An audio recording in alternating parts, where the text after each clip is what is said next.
Canada में अगर पढ़ने का, काम करने का या पीआर लेने का ड्रीम है, तो जितने भी प्रोविंसेस वेल नोन है ना, उसमें ब्रिटिश कोलंबिया एक खास जगह रखता है, क्योंकि वहाँ का वेदर थोड़ा फेवरेबल है। अगर कंपेयर किया जाए अल्बर्टा या सस्केचुअन के वेदर के साथ, तो ये इतना हार्श नहीं है। अगर टूरिस्ट प्लेसेस की बात करें तो काफ़ी टूरिस्ट प्लेसेस हैं वहाँ पर, नेचुरल प्लेसेस हैं। और अगर हम पंजाबी कम्युनिटी की बात करें तो वैंकूवर सरी किसी से नहीं छुपा, सबसे पहले यही जुबान पे नाम आता है। सो गाइस, आज मैं बात करने जा रही हूँ उस ब्रिटिश कोलंबिया के बारे में। 2025 में ये कैसा होने जा रहा है। जो लोग अपना ड्रीम रख रहे हैं, चाहे उन्होंने स्टडी अपना कंप्लीट किया है और आगे पीआर के लिए आफ्टर वर्क परमिट अप्लाई करने का प्लान कर रहे हैं, या ऑलरेडी उन्होंने पीआर की एप्लीकेशन इस प्रोविंस में डाली हुई है, तो उन सभी के रिलेटेड क्या चेंजेस अनाउंस किए गए हैं। उन चेंजेस का कारण है कि जो फेडरल गवर्नमेंट की तरफ से 50% कोटा जो एलोकेशन हुई है ना सीट्स की, वो कम हुई है as compare to the previous time. तो इस चीज को लेके ब्रिटिश कोलंबिया ने अपना एक प्लान सामने रखा है, जिसमें कुछ स्ट्रीम्स को उन्होंने बंद कर दिया है, कुछ को रिस्ट्रिक्ट कर दिया है, और कुछ सारा साल खुले रहेंगे। तो आज के वीडियो में सारी चीजें डिटेल में जानते हैं। वीडियो ने ज्यादा इन्फॉर्मेटिव, कृपया करके इसको अंत तक देखिए, क्योंकि हम आपको अपडेटेड इन्फॉर्मेशन देते हैं। अगर आप इस इन्फॉर्मेशन को ऑन टाइम चाहते हैं तो हमारे चैनल को सब्सक्राइब कीजिए, ज्यादा से ज्यादा लोग के साथ जरूर शेयर कीजिए, ताकि अगर वो चाहते हैं ब्रिटिश कोलंबिया में जाके बसना, तो उनको ये सारी इंफॉर्मेशन क्लियर हो, वो उस तरीके से अपने प्रोफाइल को प्रिपेयर करें। इस तरह की इंपॉर्टेंट अपडेट्स के लिए आप मेरे को इंस्टाग्राम पे भी फॉलो कर सकते हैं, अगर आप ब्रीफ में अपडेटेड इन्फॉर्मेशन चाहते हैं।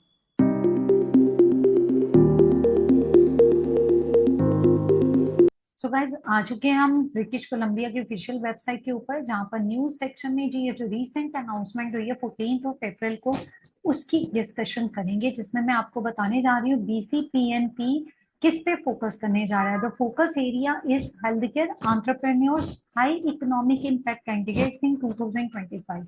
Guys, total number of allegation की बात करें ना, तो 4000 नॉमिनेशन ही इनको मिले हैं, जिसमें ये 1100 न्यू एप्लीकेशंस को करेंगे, और 29 जो स्पेसिस है, मतलब जो एप्लीकेशंस है ऑलरेडी एग्जिस्टिंग एप्लीकेशन को जाएगी 2900 स्पेस। सो इसमें कुछ प्रोग्राम्स इन्होंने क्लोज किए हैं, जिसमें आ जाता है इंटरनेशनल पोस्ट ग्रेजुएट एप्लीकेशंस। तो इनकी अगर एप्लीकेशंस बिटवीन सितंबर 2025 एंड जनवरी 7 2025 के बीच में गई हैं, उनके लिए वेट लिस्ट है। मीन्स उनको नॉमिनेट नहीं किया जाएगा अंटिल एंड अनलेस और ज्यादा जो एलोकेशन नहीं मिलती फेडरल गवर्नमेंट की तरफ से। हाँ, इससे पहले जो है 1 सितंबर 2024 से पहले जो एप्लीकेशंस लॉन्च हुई हैं, तो उनको प्रोसेस करेंगे ये। नेक्स्ट है कि BCPNP does not expect to resume general और priority occupation targeted invitation to apply. मतलब इस एरिया में आईटीएस इशू नहीं होने। इसमें इन्होंने एक और चीज बताई है, जो टोटल अभी इनके पास 10,000 एप्लीकेशंस हैं, उनमें से कुछ स्पेसिफिक जो पूल में है, सिर्फ 100 को ही आगे करेंगे काम, बाकियों को इन्होंने मना कर दिया हुआ है। तो गाइज, अगर आपने इसमें अप्लाई किया हुआ है तो ऑल्टरनेट देख लीजिए।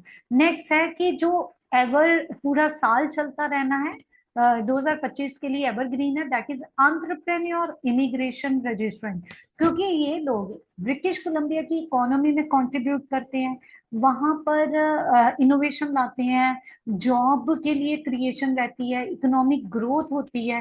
तो इकोनॉमिकली देखा जाए, जो डाइवर्सिटी आती है वर्क कल्चर में, तो डेफिनेटली इन चीजों को ध्यान में रखते हुए एंटरप्रेन्योर के लिए तो चांदी चांदी है। और दूसरी जो द बेस्ट अपॉर्चुनिटी है, वो है health authority stream. Health authority stream में डॉक्टर्स हो गए, नर्सिस हो गए, हेल्थ केयर प्रोफेशनल्स हो गए, जैसे फिजियोथेरेपिस्ट हो जाते हैं या ऑक्यूपेशनल थेरेपिस्ट हो जाते हैं, तो उनके लिए प्रेफरेंस है, बाकियों के लिए नहीं। एक और चीज आपको बताऊं, बड़ी इंपॉर्टेंट है, ministry of education and child care ने जो टारगेट किया है अर्ली चाइल्डहुड एजुकेटर्स के लिए, असिस्टेंट्स के लिए नहीं है, early childhood educators. So guys, अगर आप अर्ली चाइल्डहुड एजुकेशन में एज एन एजुकेटर का काम करेंगे वहां पर, तो आपके लिए प्रायोरिटी है। लेकिन अगर असिस्टेंट है तो उनके लिए इसमें अभी कोई जगह नहीं है, ये ध्यान में रखना, डिफरेंस है दोनों में। नेक्स्ट, जो इन्होंने आगे बात की, in consultation with the ministry of health, ministry of health के साथ कंसल्ट करने के बाद गाइडलाइंस आएंगी social workers community service workers के लिए, ये भी अभी आने वाले टाइम में इसके ऊपर अपडेट आएगी। अगली जो बहुत अच्छी चीज है that is 3 month service standard, ताकि एम्प्लॉयर और एम्प्लॉय दोनों को फायदा हो, इनको भी क्लियर इमेज सामने आए। तो 3 मंथ सर्विस टाइम, तो बच्चे मेरे से यूजुअली पूछते रहते हैं, ये जी इन्होंने कमिट करने की बात की है, होपफुली इसके ऊपर आएंगे, पूरा एडहेयर करेंगे इस चीज को। नेक्स्ट है BCPNP posing plans to launch 3 new student streams. ये गाइस लास्ट ईयर का मैंने आपको वीडियो बना के शेयर किया हुआ है कि इन्होंने 3 नए स्टूडेंट स्ट्रीम लॉन्च करने थे। अब उसके ऊपर पॉज लग गया है क्योंकि इनके पास एलोकेशन नहीं है, जो फेडरल गवर्नमेंट की तरफ से बहुत सारी सीट्स नहीं मिली, तो उसको मद्देनजर रखते इन्होंने अभी इसको पॉज कर दिया है। सो अभी ये फिर भी बात कर रहे हैं फेडरल गवर्नमेंट के साथ कि इनको नॉमिनेशन के लिए जो जैसे IPG हो गया, उनका वर्क परमिट एक्सपायर हो रहा है, तो कहीं ना कहीं वो ब्रिटिश कोलंबिया की इकोनॉमी में कंट्रीब्यूट कर रहे हैं, तो उनको एक्सटेंशन मिल जाए। इसी के साथ एक और चीज की फेडरल गवर्नमेंट के साथ बात हो रही है कि उनको एलोकेशन इंक्रीज कर दी जाए उनके लिए, क्योंकि प्रोविंस ताकि मतलब अट्रैक्ट भी कर सके और रिटेन भी कर सके क्रिटिकल वर्कर्स। कनाडा में इस टाइम पे जो क्रिटिकल वर्कर्स है ना, वो मेनली 2 या 3 इंडस्ट्री में है। एक तो एजुकेशन जो भी सामने आ रहा है, हेल्थ हमेशा ही है, कंस्ट्रक्शन है ही है। तो इन 3 एरियाज में मुझे लगता है कि वर्कर्स की बहुत डिमांड है। अगर आप इन 3 एरिया से हैं, आप भी कंसिडर कर सकते हैं इस चीज को। सो गाइज ये तो सारी अपडेट रही ब्रिटिश कोलंबिया में जो रिसेंटली चेंजेस अनाउंस हुए हैं उसको लेके। अगर आपको वीडियो इन्फॉर्मेटिव लगा है प्लीज इसको लाइक और शेयर जरूर करना। कोई क्वेश्चन है तो कमेंट बॉक्स में डाल के पूछ लेना, will try our best to answer you as soon as possible. क्योंकि हम आपको अपडेटेड इन्फॉर्मेशन देते हैं तो कृपया करके चैनल को सब्सक्राइब करके ही जाना।